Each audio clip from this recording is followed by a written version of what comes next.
voyages.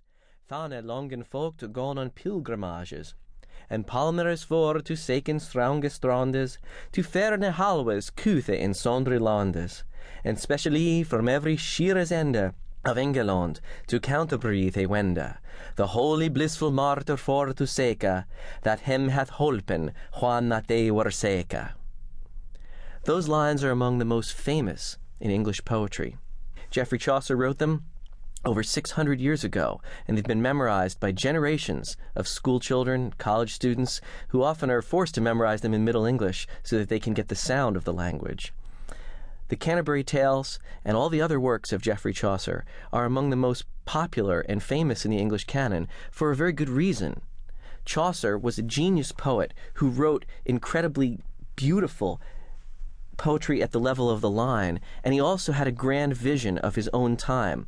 He's simultaneously a great man of the Middle Ages and someone who speaks to us today, 600 years later. Geoffrey Chaucer was born in the early 1340s. He died around 1400. And his time was in some ways very much like our own time. There was a great deal of social upheaval and change in the course of Chaucer's lifetime. Chaucer had a middle-class upbringing and ended up being the right-hand man to 3 different English kings, which is rather amazing because most of the people who were right-hand men to any one of those kings were executed by the next king to come along. And Chaucer himself manages to serve everyone and to be liked by almost everyone.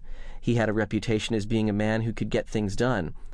He had a reputation as being courtly, eloquent, well-educated, and politically savvy. Chaucer's father was a prosperous London wine merchant, and Chaucer himself was educated, but he was a commoner. He didn't come from a noble background at all. However, his children and grandchildren moved in the highest circles, and one of his grandsons came close to marrying into the royal family. In Chaucer's time, England went from a agriculturally successful but not very rich country to a very rich country, mostly on the back of the wool trade. England had thousands and millions of sheep. They sold the yarn and the fabric from the sheep to the continent, and there was just a lot of money made in textiles. And Chaucer eventually became controller of the customs for the wool trade, so he is a bureaucrat as well as an educated man. Other things that were going on in England at the same time that make it similar to our own time, and a very interesting time at that, is there was a religious controversy called the Great Schism. That there were 2 popes, which was confusing for everyone in Western Catholicism, because there was a pope in Rome and another pope in Avignon in France. There had been a split in the College of Cardinals, and each side had elected their own pope, and they both said, I'm the real pope. And the other pope is the anti-pope. So you didn't know if you were following the correct pope or the anti-pope at any given time. The roots of the Protestant Reformation were also being laid down at this time in England.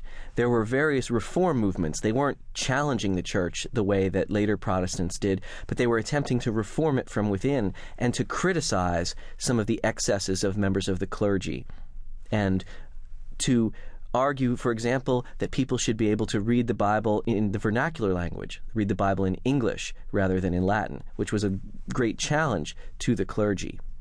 Chaucer was caught up in the middle of all of these changes, and they influenced his writing immensely.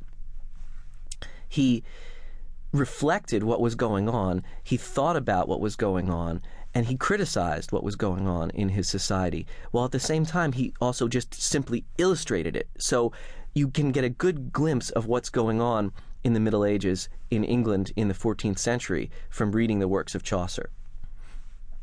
Now, Chaucer's poetry was popular during his lifetime. He sets himself up as someone who's known for being a poet. He even makes fun of himself in the Canterbury Tales and a few other places.